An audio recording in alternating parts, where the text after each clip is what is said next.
മഹാരാഷ്ട്രയിലും ഓപ്പറേഷൻ താമര. ശരത് പവാർ കോൺഗ്രസിൽ ലയിക്കുന്നതിന് വേണ്ടി NCP, നാഷണൽ കോൺഗ്രസ് പാർട്ടി എന്ന NCP, ശരത് പവാറിൻ്റെ NCP കോൺഗ്രസിൽ ലയിക്കുവാനുള്ള ലയന ചർച്ചകൾ ഒരു വശത്ത് നടക്കുന്നു. ശരത് പവാറിന് മുന്തിയ പദവി കൊടുക്കുന്നതിനുള്ള ചർച്ചകൾ രാഹുൽ ഗാന്ധിയുടെ നേതൃത്വത്തിൽ ഒരു വശത്ത് നടക്കുമ്പോൾ, മറുവശത്ത് BJP ക്യാമ്പ് ശക്തമായി NCPയെ വട്ടമിടുന്നു. BJPയുടെ റഡാറിൽ NCPയുടെ 8 MP-മാരിൽ 5 പേരും പെട്ടിരിക്കുന്നു എന്നുള്ളതാണ് വളരെ പ്രധാന കാര്യം. 8 MP-മാരിൽ 5 പേരും പറയുന്നത് BJPയെ മുന്നണിയിലേക്ക്, NDA മുന്നണിയിലേക്ക് NCP പോണം എന്നാണ് വളരെ പ്രധാനപ്പെട്ട ഒരു കാര്യം പറയുന്നത്. അതിന് അവർ പറയുന്ന ഒരു ന്യായം, മകൾ സുപ്രിയ സുളെക്ക്, അതായത് ശരത് പവാറിൻ്റെ മകൾ സുപ്രിയ സുളെക്ക് നിർണായകമായ പൊസിഷൻ കേന്ദ്രത്തിൽ നൽകാം എന്നുള്ള ഒരു വാഗ്ദാനവുമുണ്ട്. 8 MP-മാരിൽ 5 പേരും NDAയിൽ ചേരണമെന്ന് പറഞ്ഞിട്ടുണ്ട്. പ്രതിപക്ഷത്തുള്ള കോൺഗ്രസ് ലയിക്കുന്നതിനോട് കൂടുതൽ പേർക്കും താല്പര്യമില്ല. പാർട്ടി പുലർത്തി NDA സഖ്യത്തിൽ ചേർന്ന അജിത് പവാർ വിമാനാപകടത്തിൽ മരിച്ചില്ലായിരുന്നുവെങ്കിൽ ഇരു പാർട്ടികളും ഒന്നാകുമായിരുന്നു. അത് ഒന്നായി NDAയെ സപ്പോർട്ട് ചെയ്യുമായിരുന്നു എന്നാണ് ഇപ്പോൾ NDAയുടെ ശരത് പവാർ പക്ഷത്തിൽ നിൽക്കുന്ന 8 പേരിൽ 5 പേർ അവകാശപ്പെടുന്നത്. മഹാരാഷ്ട്ര നേതാക്കളുമായി ചർച്ച പൂർത്തിയാക്കിയ ശേഷമായിരിക്കും പവാർ കോൺഗ്രസ് ഹൈക്കമാൻഡുമായി ചർച്ച ചെയ്യുമെന്നായിരുന്നു സൂചന. മകൾ സുപ്രിയ സുളെക്ക് നിർണായക പദവി, മറ്റ് നേതാക്കൾക്ക് അർഹമായ പ്രാതിനിധ്യം എന്നീ ആവശ്യങ്ങൾ പവാർ ഉന്നയിച്ചതായിട്ടാണ് സൂചന.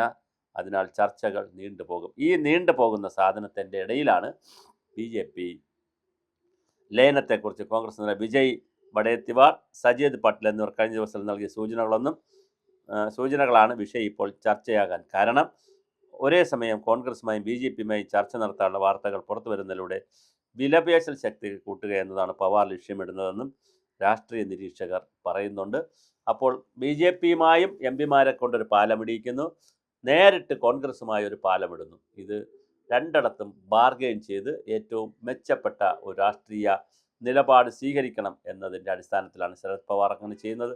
ഇന്ത്യയിൽ ഇന്ദിരാഗാന്ധിയുടെ കാലം കഴിഞ്ഞു വന്നപ്പോൾ വളർന്നു വന്ന 3-4 പ്രമുഖ നേതാക്കളിൽ ഒരാളാണ് ശരത് പവാർ.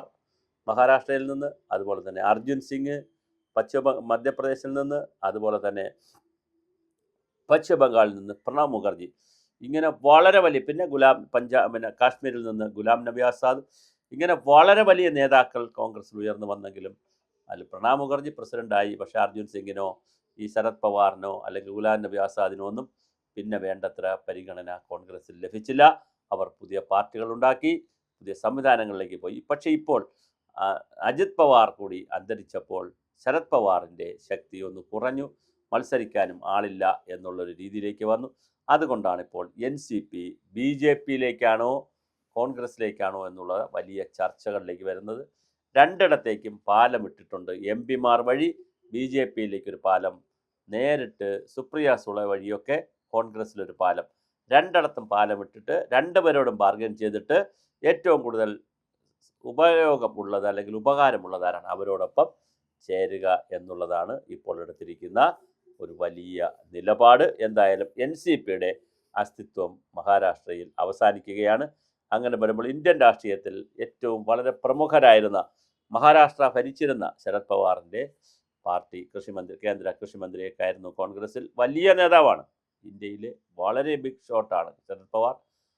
ശരത് പവാറിൻ്റെ പാർട്ടിക്ക് കേരളത്തിലും വലിയ മുന്നേറ്റമുണ്ടായിരുന്നു. KP ഉണ്ണികൃഷ്ണൻ അടക്കമുള്ള ആളുകൾ, അതുപോലെ തന്നെ PC ചാക്കോയെ പോലുള്ളവർ, വലിയ ഒരു ടീം കേരളത്തിലുണ്ടായിരുന്നു. പക്ഷേ അതെല്ലാം ചുരുങ്ങി ഇപ്പോൾ വളരെ മെലിഞ്ഞ് NCP തന്നെ 2 കഷ്ണമായി. അജിത് പവാറിൻ്റെ ഒരു കഷ്ണമുണ്ടായി, പിന്നെ ശരത് പവാറിൻ്റെ കഷ്ണവുമായി. അജിത് പവാർ മരിച്ചു പോയി, അത് വീക്കായി. അവസാനം ഇപ്പോഴിതാ കോൺഗ്രസിൽ പോകണമോ, NDAയിൽ ചേരണമോ, BJPക്ക് കൈ കൊടുക്കണമോ, കോൺഗ്രസിന് കൈ കൊടുക്കണമോ എന്നുള്ള കാര്യത്തിൽ വലിയ ആശയക്കുഴപ്പവും. എന്നാൽ ഇത് ആശയക്കുഴപ്പമല്ല, പർപ്പസായി ശരത് പവാർ ചെയ്യുന്ന ഒരു പൊളിറ്റിക്കൽ സ്ട്രാറ്റജിയാണ്, ഒരു കണ്ണിങ്നെസ് ആണ്, പരസ്പരം ബാർഗെയിൻ ചെയ്യാനുള്ള ഒരു കണ്ണിങ്നെസ് ആണ് എന്നും നിരീക്ഷിക്കുന്നവരുണ്ട്. എന്തായാലും വളരെ കൗതുകമുള്ള ഒരു ദേശീയ രാഷ്ട്രീയമാണ് മഹാരാഷ്ട്രയിൽ നടക്കുന്നത്. ഓപ്പറേഷൻ താമര മഹാരാഷ്ട്രയിൽ വിജയിക്കുമോ?